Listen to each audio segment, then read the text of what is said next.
नमस्कार भक्तों, आज हम सुनेंगे दुर्गा सप्तशती के अष्टम अध्याय की कथा अर्थात रक्त बीज वध की कथा।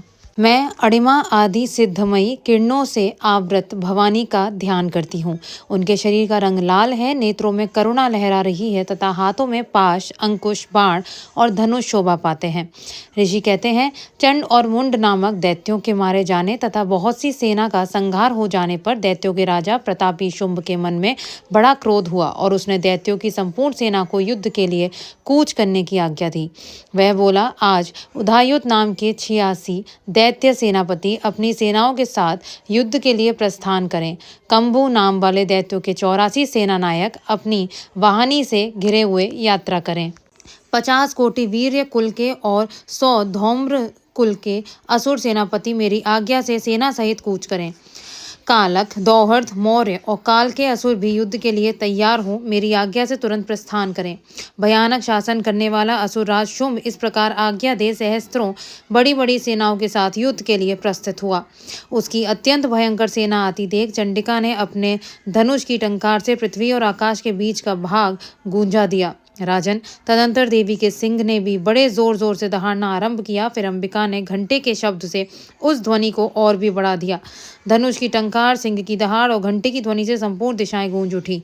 उस भयंकर शब्द से काली ने अपने विकराल मुख को और भी बढ़ा लिया तथा इस प्रकार वह विजयिनी हुई।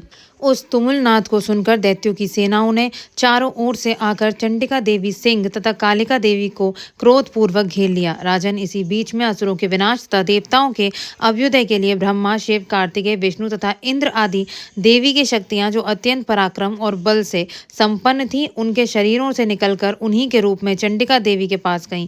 जिस देवता का जैसा रूप, वैसी वेशभूषा और वैसा ही वाहन, ठीक वैसे ही साधनों से संपन्न हो उसकी शक्ति असुरों से युद्ध करने के लिए आई। सबसे पहले हंस युक्त विमान पर बैठी हुई अक्ष सूत्र और कमंडलू से सुशोभित ब्रह्मा जी की शक्ति उपस्थित हुई, जिसे ब्रह्मांडी कहते हैं। महादेवी जी की शक्ति वृषभ पर आरूढ़ हो, हाथों में श्रेष्ठ त्रिशूल धारण किए, महानाग का कंकड़ पहने, मस्तक में चंद्र रेखा से विभूषित हो वहां आ पहुंची। कार्तिकेय जी की शक्ति रूपा जगदम्बिका उन्हीं का रूप धारण किए श्रेष्ठ मयूर पर आरूढ़ हो, हाथों में शक्ति लिए दैत्यों से युद्ध करने के लिए आई। इसी प्रकार भगवान विष्णु की शक्ति गरुड़ पर विराजमान हो, शंख, चक्र, गदा, शार, धनुष तथा खड्ग हाथ में लिए वहां आई। अनुपम यज्ञ वारा का रूप धारण करने वाले श्रीहरि की जो शक्ति हैं, वह भी वारा शरीर धारण करके वहां उपस्थित हुई। नरसिंह शक्ति भी नरसिंह के समान शरीर धारण करके वहां आई। उसकी गर्दन के बालों के झटके से आकाश के सारे तारे बिखरे पड़े रहते थे। इसी प्रकार इंद्र की शक्ति वज्र हाथ में लिए गजराज एरावत पर बैठकर आई। उसके भी सहस्त्र नेत्र थे। इंद्र का जैसा रूप है वैसा ही उसका भी था।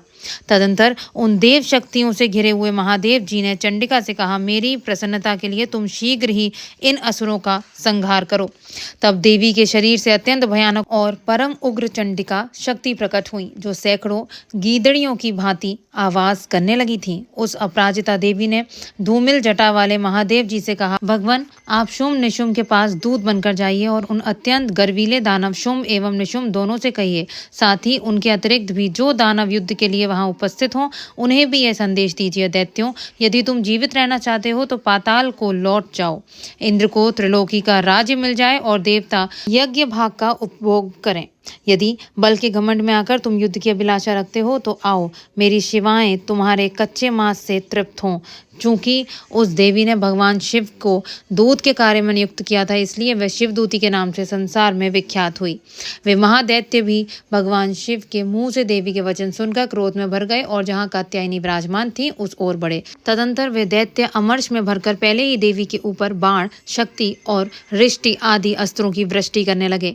तब देवी भी खेल खेल में ही धनुष की टंकार की और उससे छोड़े हुए बड़े बड़े बाणों द्वारा दैत्यों के चलाए हुए बाण, शूल, शक्ति और फरसों को काट डाला।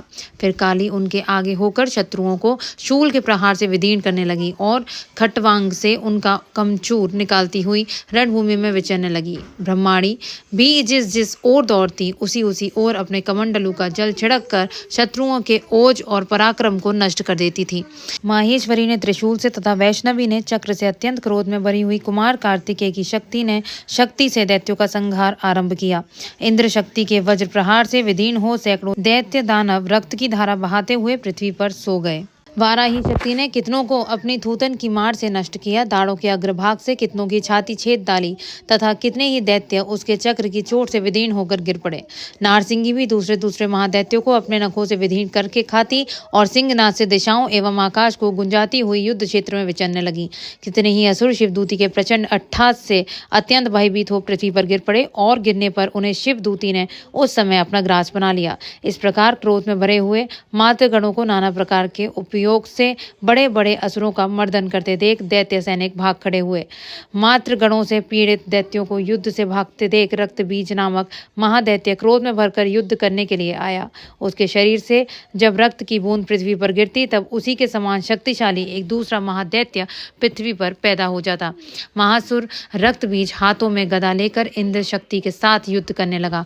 तब इंद्री ने अपने वज्र से रक्तबीज को मारा। वज्र से घायल होने पर उसके शरीर से बहुत सा रक्त चूने लगा और उससे उसी के समान रूप तथा पराक्रम वाले योद्धा उत्पन्न होने लगे।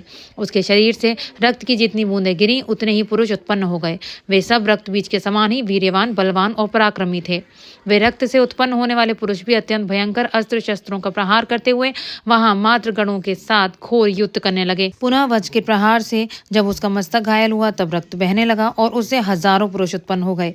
वैष्णवी ने युद्ध में रक्तबीज पर चक्र का प्रहार किया तथा इंद्री ने उस दैत्य सेनापति को गदा से चोट पहुंचाई। वैष्णवी के चक्र से घायल होने पर उसके शरीर से जो रक्त बहा और उससे जो उसी के बराबर आकार वाले सहस्रों महादैत्य प्रकट हुए। उनके द्वारा संपूर्ण जगत व्याप्त हो गया। कौमारी ने शक्ति से, वाराही ने खड्ग से और माहेश्वरी ने त्रिशूल से महादैत्य रक्तबीज को घायल किया। क्रोध में भरे हुए उस महादैत्य रक्तबीज भी गदा से सभी मात्र शक्तियों पर पृथक पृथक प्रहार किया। शक्ति और शूल आदि से अनेक बार घायल होने पर जो उसके शरीर से रक्त की धारा पृथ्वी पर गिरी उससे भी निश्चय ही सैकड़ों असुर उत्पन्न हुए। इस प्रकार उस महादैत्य के रक्त से प्रकट हुए असुरों द्वारा संपूर्ण जगत व्याप्त हो गया। इससे उन देवताओं को बड़ा भय हुआ। देवताओं को उदास देख चंडिका ने काली से शीघ्रतापूर्वक कहा, चामुंडे तुम अपना मुख और भी फैलाओ तथा मेरे शस्त्रपात से गिरने वाले रक्त बिंदुओं को और उनसे उत्पन्न होने वाले महादैत्यों को तुम अपने उस उतावले मुख से खा जाओ। इस प्रकार रक्त से उत्पन्न होने वाले महादैत्यों का भक्षण करती हुई तुम रण में विचरती रहो। ऐसा करने से उस दैत्य का सारा रक्त क्षीण हो जाने पर वह स्वयं ही नष्ट हो जाएगा। भयंकर दैत्यों को जब तुम खा जाओगी तब दूसरे नए दैत्य उत्पन्न नहीं हो सकेंगे। काली से यूं कहकर चंडिका देवी ने शूल से रक्तबीज को मारा और काली ने अपने मुख में उसका रक्त ले लिया। तब उसने वहां चंडिका पर गदा से प्रहार किया, किंतु उस गदापात ने देवी को तनिक भी वेदना नहीं पहुंचाई। रक्तबीज के घायल शरीर से बहुत सा रक्त गिरा, किंतु ज्यों ही वह गिरा त्यों ही चामुंडा उसे अपने मुख में ले लिया।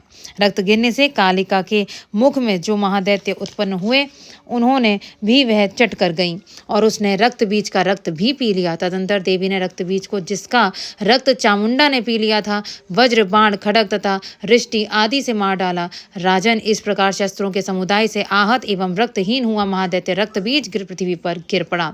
नरेश्वर, इससे देवताओं अनुपम हर्ष की प्राप्ति हुई और मातृगण उन असुरों के रक्तपान के मद से उद्दत सा होकर नृत्य करने लगा। इस प्रकार श्री मार्कंडेय पुराण में सार्वणिक मनवंतर की कथा के अंतर्गत देवी महात्म्य में रक्त बीज वध नामक 8वां अध्याय पूरा हुआ। जय माता दी। भक्तों, अगर आपको रक्त बीज की वध की यह कथा पसंद आई हो तो वीडियो को लाइक करें, शेयर करें और दुर्गा सप्तशती की पूरी श्रृंखला के लिए हमारे चैनल भक्ति विद अंशी को सब्सक्राइब करना ना भूलें। जय माता दी।